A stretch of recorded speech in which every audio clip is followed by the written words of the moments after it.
Bonjour, donc moi je suis la directrice générale de Gaumont et je vais vous parler un petit peu de cinéma. Quand Eric m'a demandé de venir parler ce matin, j'ai trouvé amusant de définir en fait la French Touch par un anglicisme, donc la touche française pour le cinéma et les séries.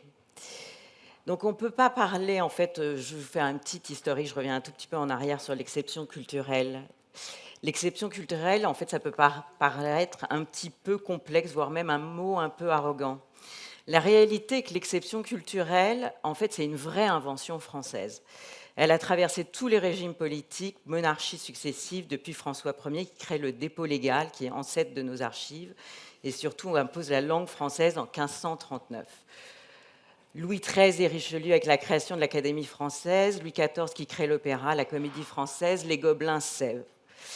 Le 7e art, emblématique de l'exception culturelle. En fait, le cinéma est lui-même un cas d'école exceptionnelle où la France a réussi à construire depuis de longues dates un système d'une ingéniosité incomparable.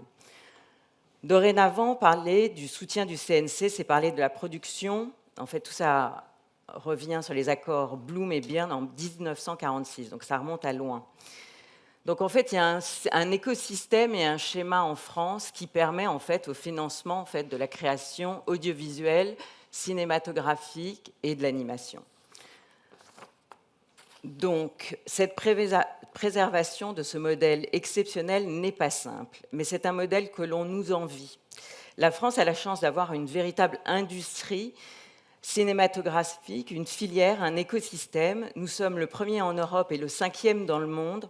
Le cinéma existe depuis 1895. On a eu la capacité de s'adapter depuis 125 ans, avec une chronologie des médias qui est un peu particulière à notre pays et qui aussi existe depuis très longtemps. Et on a réussi toujours, depuis toutes ces années, à faire entrer des nouveaux partenaires. Et c'est très important encore aujourd'hui de se dire que les plateformes, on va les faire rentrer dans notre modèle.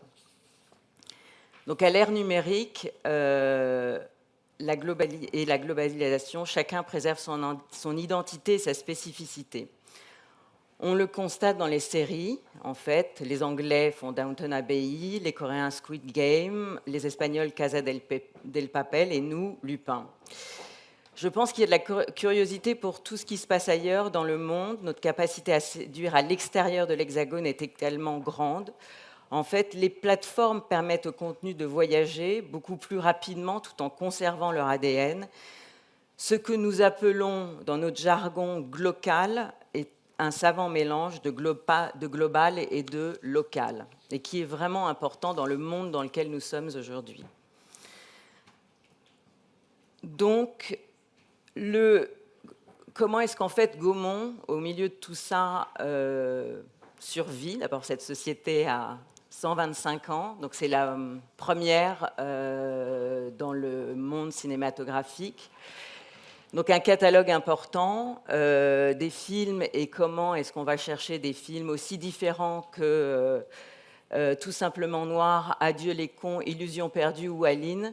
Je pense que c'est cet éclectisme, cette diversité, cette singularité, cette exigence du contenu, cette volonté d'aller chercher des talents à droite et à gauche, des premiers films et des gens qui sont confirmés. Je pense que c'est aussi important en fait de pouvoir avoir accès, en fait, ce que nous on a mis en place et qu'on fait des séries également.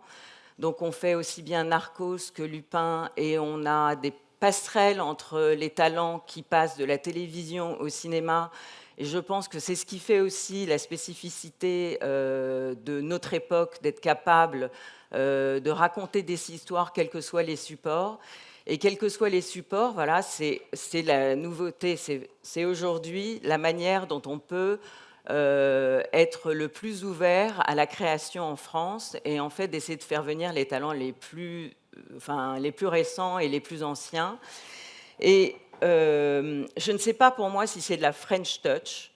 En tout cas, je pense que le plus important est de trouver, d'avoir une exigence sur la qualité des contenus, quels qu'ils soient, une exigence sur faire, Moi, je n'ai pas de leçon à donner sur comment il faut faire. En tout cas, je sais que chez Gaumont, les gens qui travaillent chez nous ont une passion pour ce métier, et je pense qu'on ne peut faire le métier du cinéma ou de la série que si on est complètement à fond dedans. Voilà, c'est des métiers complexes, des métiers encore plus compliqués aujourd'hui après les 2 années qui viennent de s'écouler.